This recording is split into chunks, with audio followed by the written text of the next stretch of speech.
A paz, que Deus te abençoe. Essa manhã eu quero trazer uma boa notícia que se encontra em 1 Crônicas, capítulo 4, verso 9, que diz: Foi Jabes mais ilustre do que seus irmãos. Sua mãe chamou-lhe Jabes, dizendo, porque com dores o dei à luz. Jabes invocou invocou o Deus de Israel, dizendo: Ó, tomara que me abençoes e me alargues as fronteiras, que seja comigo a tua bênção e me preserve de todo mal, de modo que não me sobrevenha aflição. E Deus lhe concedeu o que tinha dito. Deus, em nome de Jesus, eu te peço que essa pessoa que está ouvindo agora, que o Senhor guarde a sua casa, o seu emprego, o seu trabalho, que essa palavra, meu Pai, venha falar ao seu coração, em nome de Jesus. Esse texto é um texto interessante porque fala sobre Jabes, né? São apenas 3 versos. E nós podemos ver que, apesar de serem apenas 3 versos, tem muitas coisas a nos ensinar, né? Nós vemos que Jabes é uma pessoa a ser imitada, né? Jabes, ele recebeu esse nome justamente porque no parto sua mãe teve muitas dores, né? E ela lhe deu esse nome, que na verdade foi uma sentença para a vida de Jabes. Mas eu quero te perguntar, você sabe quem foi Jabes? Você já estudou a vida de Jabes? Nós podemos ver que o texto ele começa dizendo o seguinte, né? Foi Jabes mais ilustre do que seus irmãos. A palavra ilustre significa honrado, significa nobre. Isso me chama a atenção porque o texto nos fala que ele foi mais nobre do que seus irmãos. Não os irmãos da sua família, mas, né, os seus contemporâneos, as pessoas que viveram na época. E o texto não fala que ele foi um grande sacerdote ou que foi profeta, mas ele foi uma pessoa honrada. E eu te pergunto, o que é ser uma pessoa honrada? O que é ser uma pessoa nobre? Ser nobre significa ser simpático, amigável, uma pessoa que tem princípios, uma pessoa que teme a Deus, uma pessoa que é exemplo, né, para todos na família, em casa, no trabalho, onde quer que ele vá, né? E nós vemos que o evangelho ele tem esse propósito de pegar a pessoa que é viciada em bebida, nas drogas, a pessoa que está endividada, e fazer com que ela seja uma pessoa importante, uma pessoa nobre. E eu quero te falar que, né, mesmo em meio a essa adversidade, essa crise que nós estamos vendo, né, a bênção de Deus na minha e na sua vida, ela não depende dessa situação. Eu falo assim porque Jabes ele tinha tudo para aceitar aquela sentença, aceitar aquela derrota, né, a sua limitação, mas ele creu no Deus que tudo pode. Talvez você esteja dizendo, poxa, né, nós já estamos agora indo para maio, estamos no mês de abril, e o ano não começou muito bem, né? E talvez você tenha deixado o seu caderno dos sonhos, né, de lado, mas eu quero te falar, o meu tá aqui, ó. Meu caderno tá aqui, né? Estou sonhando, né, em mais intimidade com Deus, em cuidar da minha família, ajudar pessoas, né, pregar a palavra. Estou sonhando, né, com os meus projetos, em ajudar pessoas. Estou sonhando, né, com o crescimento da igreja.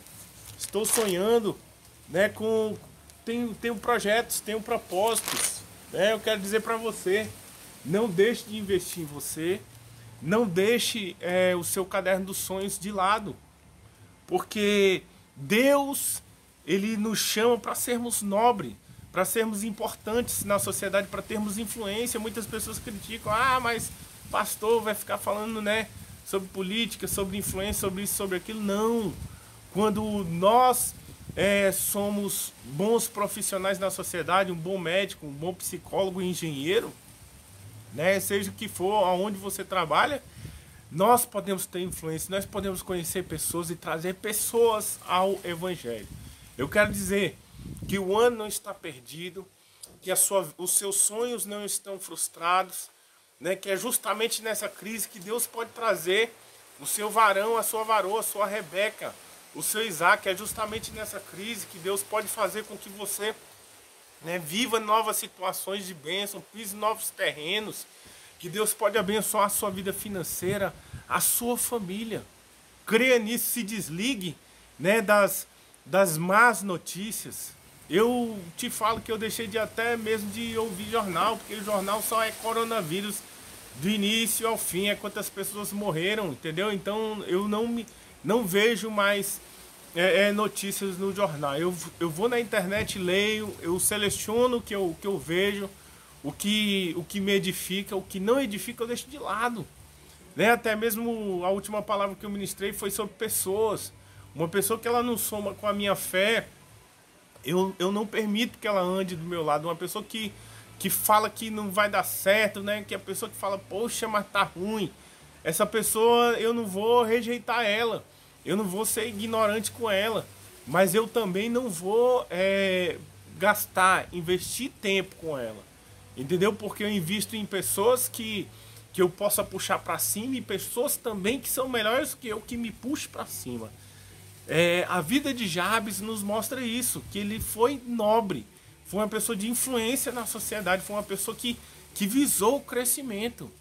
Eu quero te falar, se desvencilhe de pessoas que, por exemplo, não tem uma profissão definida, que já tem 30, 35 anos, não é assim, ele não busca ter uma família edificada na rocha, né? A pessoa pensa como criança, né? A pessoa não tem, é casada, mas não tem responsabilidade no seu lar, não sustenta a sua família, entendeu? Então, se desvencilhe de pessoas assim.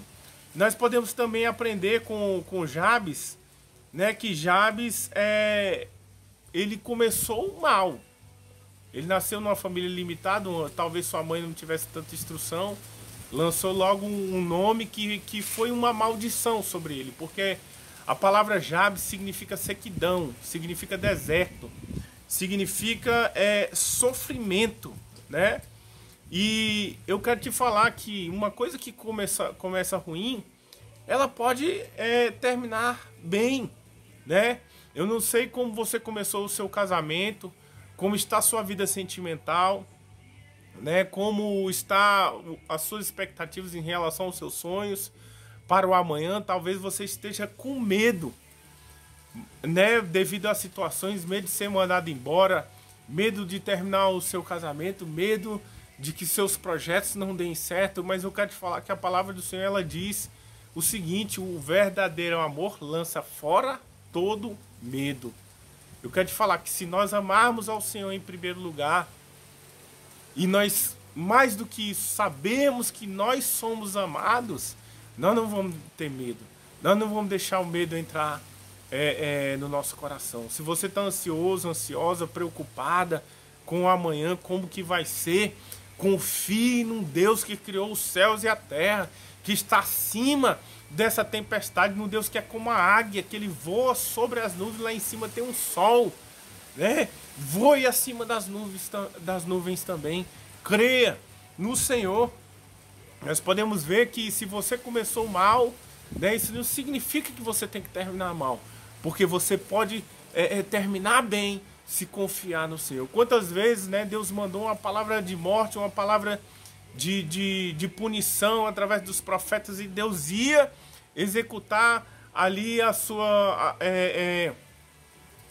o seu juízo sobre o povo, e o povo se arrependeu e o povo clamou e Deus deu o livramento. Nós podemos ver que foi assim no Egito, foi assim em Juízes capítulo 6 com Gideão, foi assim quando Davi pecou contra Deus, né? E Davi se arrependeu e ele falou: caia eu nas mãos do Senhor, mas não nas mãos dos homens. Deus é um Deus de misericórdia, Deus é um Deus que tem o controle sobre a sua saúde, que envia a sua cura. Ele é um Deus que tem o controle sobre as suas finanças para te abençoar. Ele é um Deus para fazer prosperar os seus sonhos e projetos. Não perca as esperanças. E a terceira lição que nós podemos aprender com Jabes é a seguinte, que ele era um homem de oração.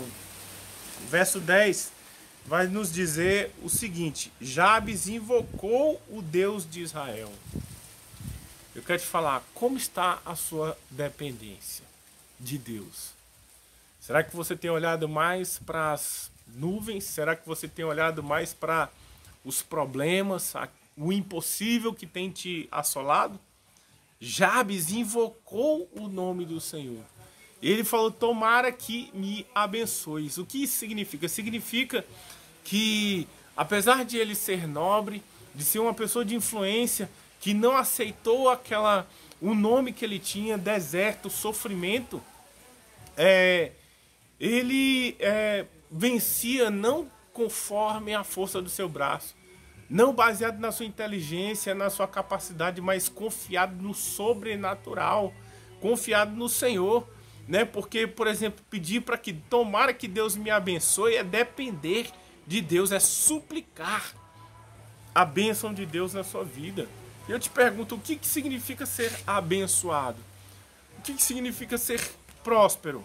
Né? Muitas pessoas elas vão pensar que ser próspero significa a pessoa ser rica, a pessoa ter um bom carro, uma boa casa. Eu quero te falar que não é pecado você almejar isso, não. Porque se Deus deu o seu filho, será que ele não pode te dar uma casa? Será que ele não pode te dar o seu carro? Será que ele não pode te dar a tua esposa? Será que ele não pode te dar o seu esposo? Será que ele não pode enviar a tua cura numa palavra só? Ele pode fazer tudo isso, que se ele deu o seu filho, o restante é ficha para ele. Deus quer te abençoar dessa forma. Mas eu quero te falar, meu querido, que Provérbios 10:22 vai dizer que a bênção do Senhor enriquece, prospera e com ela não traz desgosto. Então o que isso quer dizer? Que ser próspero e abençoado é muito mais do que bênçãos materiais, é muito mais do que ser abençoado financeiramente, é ter a paz de Deus no seu coração. Eu quero te falar que se você tem dinheiro, você mora em uma mansão, mas você não tem essa paz, você é pobre. Busque a presença do Senhor, né? Só Jesus pode preencher esse vazio no seu coração. E quando ele fala assim, ó, Deus que me abençoe, que tu me abençoe, tomara que me abençoe, porque ele sabia, ele tinha um entendimento de que Deus queria que ele fosse próspero financeiramente, queria que ele crescesse. Então eu quero te falar, meu querido, que as maiores bênçãos, que tempo de crise, tempo de adversidades é tempo de prosperidade, é tempo de transferência de riquezas. Deus, com certeza, a bênção do Senhor está sobre a sua finança, está sobre o seu celeiro, sobre a sua casa, sobre os seus negócios. E pode ter certeza que Deus ele é poderoso para fazer surgir do nada a sua bênção. Quando nós fazemos como Jabes, oramos, quando nós procuramos nos conformar, estar alinhados com a sua palavra, então pode ter certeza, meu querido, que o agir, a proteção de Deus, as bênçãos de Deus não depende de cenário econômico, não depende, né, de uma crise de coronavírus. Para Deus te abençoar basta apenas uma palavra, né? E nós vemos também que ele fala que, ó, que seja a tua mão comigo.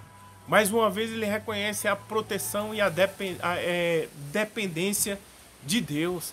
Através dessa oração ele pede o livramento. Ele mostra que a segurança dele não está em armas, não está na sua inteligência, não está nas influências dos amigos, não está no exército, não está até mesmo em Israel, que a proteção dele vinha de Deus. Eu quero te falar que o seu lar está protegido, nenhum mal chegará na sua tenda. Eu quero profetizar sobre a sua vida, né, que se você confiar no Senhor, você não vai, esse mal que está assolando a sociedade não vai chegar na sua casa, não vai tocar nas suas finanças, não vai tocar na sua saúde. Então somente creia que Deus é poderoso para te guardar, assim como a galinha ela abriga debaixo das suas asas os seus pintinhos. Pode ter certeza que o Senhor é a sua fortaleza e Ele é o seu abrigo, e nada, né, que Ele não permita vai acontecer contigo. Foi assim que Jabes creu, entendeu? Ele creu que Deus o preservaria do mal. Ele creu que de modo algum nenhuma aflição viria sobre ele. E nós podemos ver também, né, que Deus, no final, ele concede ali a oração de Jabes, aquilo que ele estava pedindo. Então eu quero dizer para você, meu querido, que Deus, ele não deixa cair por terra nenhuma palavra que você tem, nenhuma palavra que você tem orado, nenhuma palavra que você tem contado. Se você está aflito, se você, quem sabe, está deprimido, se você está triste por uma determinada situação, eu quero te convidar a fazer o que Provérbios nos diz a fazer, né? Que nós devemos fazer conhecidas todas as nossas ansiedades na presença do Senhor. E quando nós contamos o nosso problema, nós dependemos de Deus, como Jabes fez. Deus, ele retira do nosso coração a ansiedade, a preocupação, e ele coloca a paz que excede a todo entendimento. Eu tenho falado sobre isso nesses dias. Deus, ele está ouvindo a sua oração por cura, ele vai responder. Deus está ouvindo a sua oração, né, para que Deus, ele te abençoe financeiramente, para que Deus te dê o seu carro, para que Deus te dê a sua casa. Mas eu quero te falar que para que você seja abençoado, você, como eu falei na última palavra, você tem que se desconectar de más notícias. Desligar, né, o jornal. E falta sair sangue de lá e só, como eu digo, só muda as vítimas todo dia, mas todo dia é a mesma coisa. Você tem que se afastar de pessoas pessimistas, negativas, pessoas que diminuem a sua fé, de pessoas que não acreditam em você. Foi assim que Deus fez na vida de Abraão, como eu falei da última vez, né? Primeiro a ordem foi para Abraão. Ele levou seu pai Ló e as suas famílias, entendeu? E a palavra Terá, que era o nome do seu pai, significa atraso. Então, o fato de Abraão levar Terá foi um atraso no ministério dele, na vida dele, nas bênçãos que estavam sobre ele. E nós vemos que quando ele deixa Terá, ele está com Ló. A palavra Ló significa véu, né? E nós podemos ver que enquanto ele esteve com Ló, ele não conseguiu enxergar aquilo que Deus tinha para ele, a bênção na vida dele. Então eu quero te falar, meu querido, abrace o chamado, o propósito, os sonhos de Deus para a sua vida. Crer que Deus tem grandes coisas, grandes sonhos para realizar, grande obra para fazer na sua vida ainda nesse ano, né? Que a sua bênção, ela não depende da situação a qual nós estamos vivendo, porque Jabes, ele podia aceitar, não, eu só trago sofrimento, eu sou um deserto, sou sequidão, mas ele invocou o nome do Senhor e ele viveu o milagre do Senhor. Ele se tornou mais ilustre, ele se tornou protegido do mal, de todo mal que viria sobre aquela nação, todo mal que viesse sobre a vida dele. E eu quero profetizar nessa manhã, né, que Deus está preparando um caminho, né, de influência, de importância para você. Deus vai te colocar no local a qual Ele preparou para você. Ele vai te exaltar se você depender dEle. Pode ter certeza que assim como está descrito aqui em 1 Crônicas 4:9, né, que se você invocar o nome do Senhor, a bênção do Senhor será sobre a sua casa, sobre o seu lar, nenhuma aflição virá sobre ti, e o Senhor concederá o desejo do seu coração. Se ligue nessa palavra, creia nisso, e com certeza o seu lar será abençoado com a presença do Senhor, e as bênçãos do Senhor te seguirão. Fica na paz e um grande abraço.